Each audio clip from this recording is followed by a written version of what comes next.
So the first thing which is very important is to make sure that your resume is not more than 2 pages.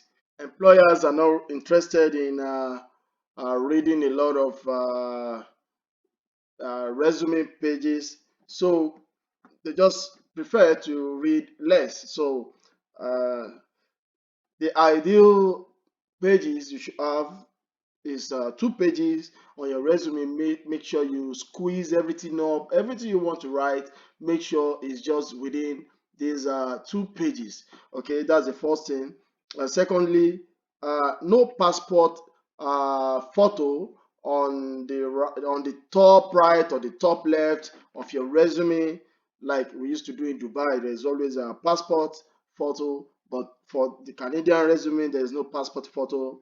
Also, there should be area of expertise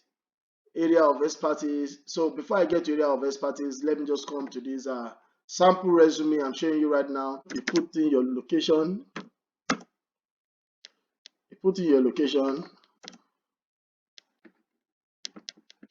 then your cell phone, your email. Then if you have a LinkedIn account, you put it here. Then after that, you want to put your occupation, what you are doing or what you want to do. I'm a chef, so you see the chef here highlighted. So Bachelor of Science in Business Administration, Essential Food Safety Training Program, one certificate in desktop publishing. Whatever is your credential, whatever credential you have, is going to be just right here, not at the bottom like in some other CV or resume samples. So then after that, you have your professional summary. So this is part of my professional summary actually. So I just removed the other part of it, so people don't have to use it directly. So after the professional summary, you want to have the areas of expertise. This area is very, very important and crucial in your resume. This is where the employer usually look at. They want to see what you have to offer, what you know how to do, like me, cooking, food presentation, food hygiene, then blah blah blah blah blah blah. I already removed the rest of it. So you just make sure these bullet points are well arranged, they are aligning like this. So you want to do that exactly, and put your areas of expertise, just put them there.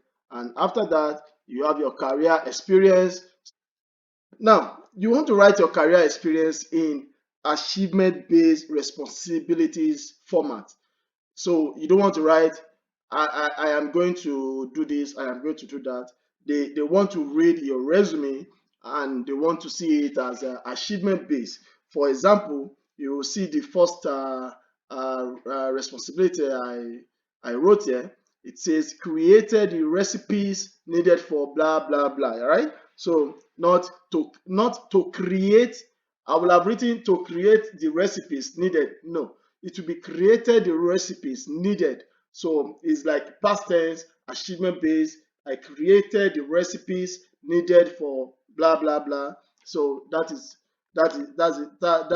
So now you want to make sure that your area of expertise, like food presentation or food hygiene, you want to make sure that you use each of them in your uh, career experience, in your responsibilities. You want to use each of them and elaborate, expatiate on it in in an achievement based responsibility. I hope you understand what I'm trying to say. For example, uh, let me see if there's something I can make use of. Okay, let me just continue. I will try to expatiate on that. So uh yeah, so once you are done with your resume, so you just repeated the same things here. Creation of new dishes, creation of new dishes, developed. For example, look at this point, developed and monitors strategies for cost control. Okay, there is one good example here.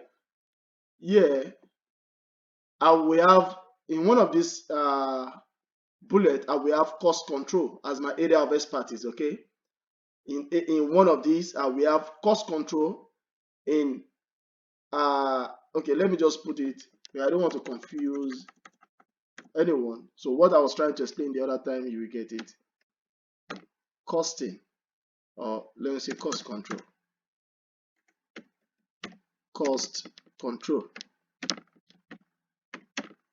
Okay, so in my areas of expertise, there is cost control.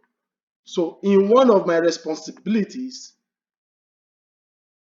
there will be cost control, and I will expatiate on that. I thought I saw it just a moment ago. Okay, it is here. In one of my responsibilities, I have successful implementation of cost control, comma, blah, blah, blah, in order to blah, blah, blah, blah. I hope you get it now.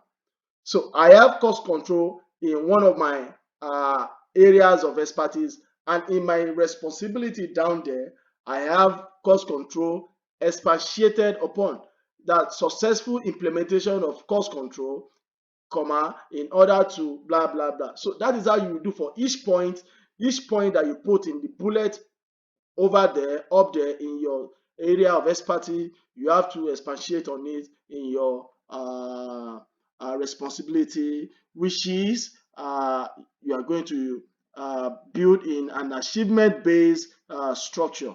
So I hope you really get that now.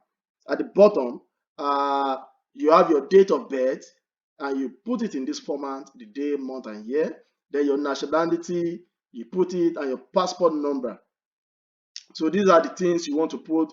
You don't want to put your home address. You don't want to put your your religion. You don't want to put your ethnicity or something. No, all they need is just date of birth, nationality, and the passport number. So those are the things you want to put there. And if you don't have passport number yet, you just leave it blank. Once you are done with all this, once you are done, the next important thing is to make sure that you save it in a PDF format.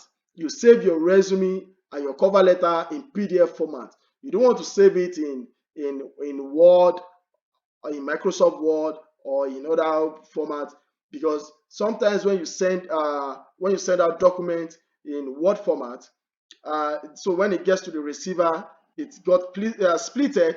It got splitted into various patterns. So, but if you send it in form of PDF format, the same way you send it to the receiver, that is the way the receiver will see it when the receiver opens it. And it looks good when you have worked hard on your resume and you have arranged it so nicely, and you send it out, and the receiver also see it in the way you have done it, rather than receiving it and your resume is just scattered all over the page, and the receiver, would not even want to, take a second look. The employer will not start to arrange your resume for you, right? So he will just, maybe just dish out your resume in the recycling bin or something. So we don't want that to happen to any of us. So you want to make sure that you present your resume in a PDF format, and that will be the best.